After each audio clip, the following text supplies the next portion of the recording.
안녕하세요, 핑크가든입니다. 오늘은 이 증상이 보이면 어떠한 증상인지 이제 조경수의 병해충 또는 폭염에 대한 대응법에 대해서 나무농사 16탄으로 한번 영상을 찍어보려고 합니다.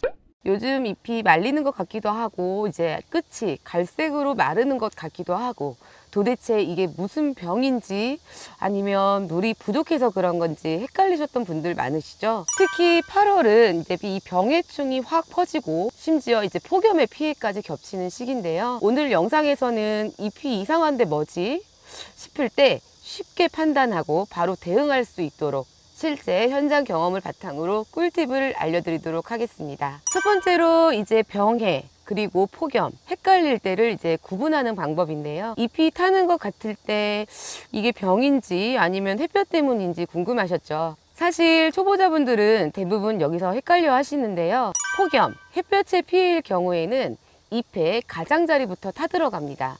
즉 이제 갈색으로 마름 현상이 나타나고요. 또 이제 잎 전체가 바짝 마르고 구겨집니다.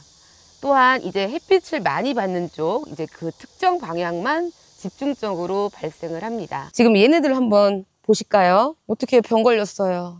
이쪽은 이렇게 위에가 까맣게 되어 있고 이쪽은 되게 깨끗하죠. 지금 애들이 좀 아픕니다. 이쪽은 또 괜찮은데 이게 지금 어떠한 증상일까요? 이 증상 같은 경우에는 지금 폭염에 햇빛에 탄 경우입니다. 제가 지금 5년 농사 짓는 동안에 측백나무가 햇빛에 탄 경우는 처음 봤습니다. 그만큼 올 여름이 너무 햇볕이 강하고요. 주변에 이제 들리는 얘기도 에메랄드 그린이 가장 키우기 쉬운 측백나무 중에 하나인데도 불구하고 에메랄드 그린마저도 요즘에는 많이 타고 있다고 합니다. 그래서 이렇게 지금 탄 경우에는 제가 지금 이 바닥에 보시면 이 탄 부분을 조금 마른 뒤에 처음에는 탔다고 해서 이 탄 부분이 말라있진 않아요. 생기가 조금 있긴 한데 시간이 조금 흐르면서 위에 탄 부분 다 이제 부스러집니다. 제가 이거를 지금 다 털어준 상태예요.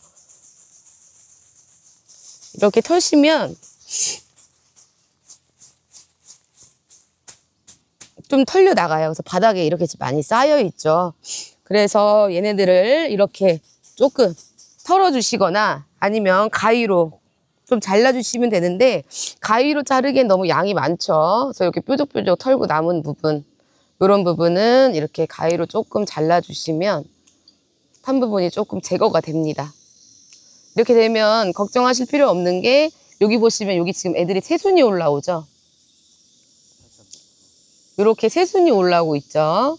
그래서 위에를 이게 털어졌다고 해서 이 아이들이 자라지 않는 게 아니라 일단 피해를 본 부분들은 빠른 시일 내에 이렇게 제거를 해주시는 게 좋습니다.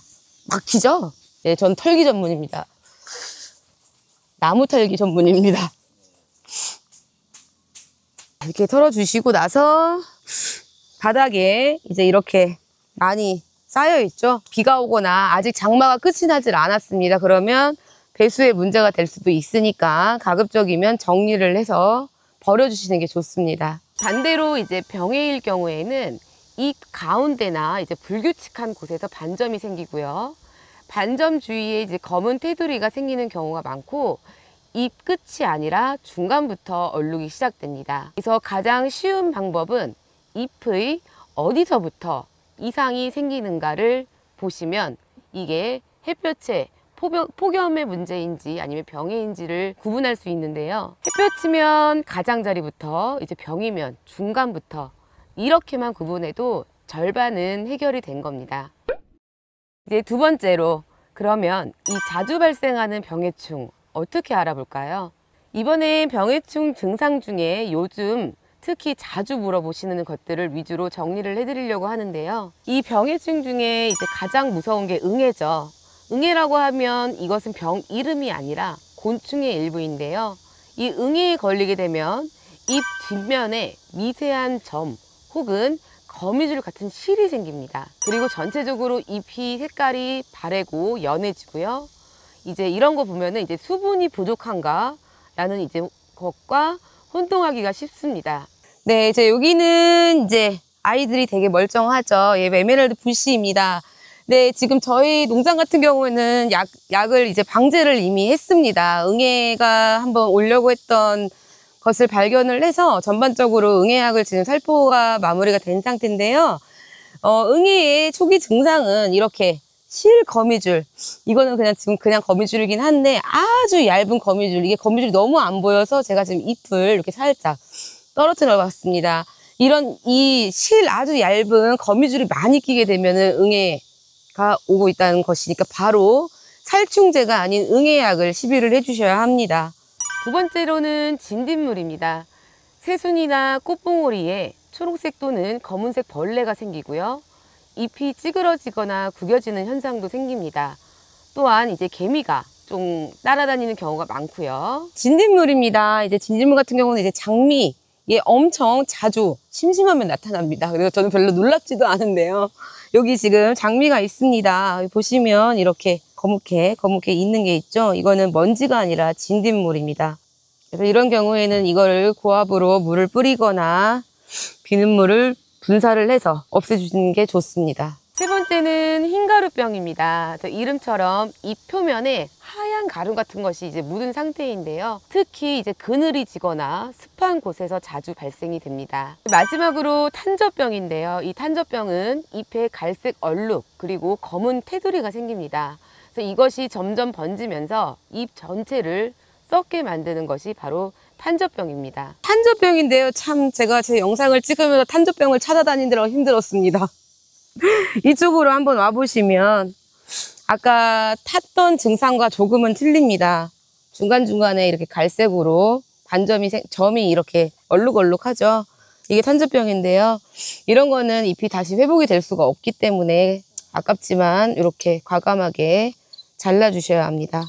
중간중간 자르시지만 이 안쪽까지 자르면 생장점을 죽이는 거니까 이 끝에서만 살짝 웬만하면 다듬어 주신다는 생각으로 이렇게 잘라주시면 됩니다. 그래서 이런 증상들은 평소 자주 보던 나무의 잎색이나 모양이 어느 날부터 좀 이상하다 라고 느껴질 때 시작됩니다. 그래서 그 느낌이 왔다면 곧장 확인을 해보셔야 하는데요. 지금 당장 할 수 있는 기본 대응법으로 그러면 어떻게 대응하면 좋을까요? 꼭 약을 뿌려야 하나요? 아니면 혼자서도 할 수 있을까요? 여기서 무조건 먼저 해야 할 것, 병든 잎, 타버린 잎은 잘라내셔야 합니다. 그대로 두게 되면 옆 잎으로 펴지고요. 자른 잎은 땅에 버리지 말고 봉투에 담아서 폐기를 해주셔야 합니다. 그래서 이제 이 증상에 따라서 기본적으로 대응을 어떻게 하면 되는지 정리를 한번 해보려고 하는데요. 잎이 탄 것처럼 마른 경우에는 직사광선을 이제 일부 차단을 해주시는 게 좋습니다. 사광막을 설치해 주시거나 장소를 이동해 주시거나 아니면 이제 수분을 점검을 해주시는 게 좋고요. 진딧물 같은 경우에는 이제 흐르는 물로 세척을 해주시고 비는 물을 조금 분무를 해주시면 됩니다. 그리고 응애예요. 네, 이 응애는 잎 뒷면에 강한 물을 분사를 해주시고 통풍의 관리를 해주시면 되고요. 하얗게 끼는 흰가루병 같은 경우에는 잎을 닫고 이제 그늘진 곳으로 이동을 하셔서 환기를 확보를 해주시면 됩니다. 그리고 이제 거뭇게 타는 탄저병은 병든 잎은 제거를 해주시고 바로 살균제 처리를 해주시면 좋습니다. 이 모든 것들이 이제 어렵게 느껴지실까요? 그래서 핑크가든도 대부분 자가 방제로 기본 관리를 하고 있습니다. 이제 이렇게 무조건 약을 먼저 쓰는 게 아니라 환경을 바꿔주는 것부터 시작을 해보세요. 이제 반대로 하지 말아야 할 실수도 알려드리려고 하는데요. 병든 잎은 그냥 두시게 되는 경우도 있습니다. 이럴 경우에는 곰팡이처럼 확산이 되고요. 뜨거운 날 약재를 뿌리는 것, 이럴 경우에는 약해가 생깁니다. 그리고 이제 겉흙이 마른다고 매일 물을 주시게 되면 뿌리가 썩는 경우가 생기고요. 아무 약이나 섞어 쓰면은 약재에는 좋지 않습니다. 특히 뜨거운 날, 낮 시간에 약을 뿌리게 되면 잎이 바로 탈 수 있습니다. 꼭 이른 아침이나 해가 지고 난 후에 약을 뿌려주셔야 합니다. 그런데 이제 요즘 같은 이 폭염에서는 아침 일찍 물을 줘도 아침에도 엄청 덥습니다. 저 같은 경우에는 새벽 일찍부터 타이머를 조정을 해서 물을 주고 있고요. 공기의 순환을 위해서 이제 식재의 간격을 확보하거나 이제 화분의 간격을 이제 넓게 넓혀줍니다. 또한 약재는 월 1회 정도 가볍게 살균제로 관리를 하고 있습니다. 이 모든 걸 미리 해두면 병이 생기더라도 확산을 막는 데 좀 도움이 되거든요. 그래서 이 8월, 이 무더운 8월만 잘 넘기면 가을꽃이 훨씬 좋아집니다. 오늘 영상 보시면서 우리 집 나무도 그런가 하고 이제 떠오르시는 분들이 계셨을 건데요. 잎 하나하나에 관심을 가지면 이제 그 나무는 반드시 그 정성만큼 자라줍니다. 오늘 영상이 도움이 되셨다면 좋아요와 구독 부탁드리고요. 질문은 댓글로 남겨주시면 꼼꼼하게 답변을 드리도록 하겠습니다. 정원, 저희 핑크가든과 함께 잘 가꾸셨으면 좋겠습니다. 여기까지 나무농사 16탄이죠. 폭염 또는 병해충에 대응하는 방법, 이렇게 영상을 마무리하도록 하겠습니다. 감사합니다. 핑크가든 정아란이었습니다. 안녕.